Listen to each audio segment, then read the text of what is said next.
এই কদিন আগে দেখলাম, আগে আমরা দেখতাম যে শেখ হাসিনা কিছু করার আগে একটা অপকর্ম কোথাও ঘটাতো, আমরা তখন বুঝতাম যে সে কিছু একটা ঘটনা ঘটাবে।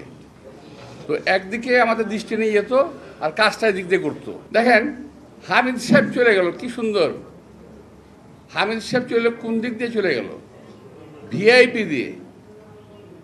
পত্রপত্রিকা দেখলাম উনি নাকি গেঞ্জি পরে, লুঙ্গি পরে, মাস্ক পরে ভিআইপি দিয়ে গেছে। ভাই, লুঙ্গি পরুক, গেঞ্জি পরুক আর ল্যাংটা হয়ে যাক, ভিআইপিতে ঢুকলো কীভাবে? ভিআইপিতে ঢুকে কিভাবে? যদি একান্ত পরিচিত না হয় কিংবা সেই ভিআইপি লোক না হয়, সেই ভিআইপি ট্রিটমেন্ট নিয়ে এয়ারপোর্ট দিয়ে পার হয়ে গেল। আমার সরকার বলে কিছু জানি না।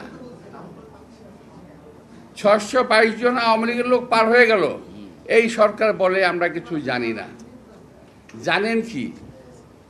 এই জানাটা খুব দরকার। আপনারা কি জানেন? এইটা আমাদের জানা দরকার। কি জানেন আপনারা? কিছুই জানেন না। তো এখন সেদিক থেকে নজর ফেরানোর জন্য আরও জানি কি ঘুরতেছে, আমার খুব সন্দেহ হচ্ছে আরও জানি কি ঘুরতেছে। নইলে শাহবাগের এই নাটক কেন হঠাৎ করে?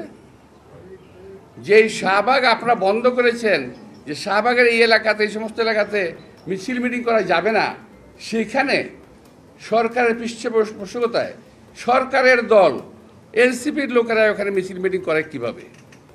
আর কোন দাবিতে মিছিল মিটিং করলো? কি দাবিতে? দাবি জানি কি? কি দাবি? আওয়ামী লীগ নিষিদ্ধ করতে হবে। তো আওয়ামী লীগ নিষিদ্ধ করতে না করছে কে ভাই? কে না করছে? বিএনপি না করছে? খুব চেষ্টা করছে চালানোর জন্য। বিএনপি নাকি আওয়ামী লীগকে কী করতে চায়? পুনর্বাসিত করতে চায়। আমাকে বড় ঠেকা পড়ে গেছে ভাই, বিএনপির আওয়ামী লীগের পুনর্বাসিত করতে বড় ঠেকা পড়ে গেছে। জীবন থেকে আমাদের 17 থেকে 18 বছর আমাদের নিয়ে গেছে। পরিবার পরিজন থেকে বিচ্ছিন্ন হয়েছি, স্বাস্থ্যহানি করেছে। আমাদের পরিবার পরিজন কেউ সুস্থভাবে বেঁচে থাকতে পারে নাই। এখানে যারা আছে, একটি কর্মীও তার বাড়িতে 17 বছর ঘুমাতে পারেনি শান্তি। আর সেই আওয়ামী লীগের সঙ্গে আমরা করব, ওদেরকে আমরা আবার প্রতিপালন করব, আবার ওদেরকে পুনর্বাসন করব। এটা হলো যারা বিএনপিকে জেলাস করে, অর্থাৎ দেখতে পারে না, পছন্দ করে না, যাদের অজনপ্রিয় একটি দল, এরা গোষ্ঠী, এরা বিএনপিকে কালার করার চেষ্টা করতেছে। যে যারা আজকে বলে যে বিএনপি পুনর্বাসিত করতে চায়, তারা আসলে দেশ এবং জাতির শত্রু। কারণ একমাত্র বিএনপি একমাত্র আছে বাংলাদেশকে এখন বিদেশি শত্রুর হাত থেকে রক্ষা করার জন্য।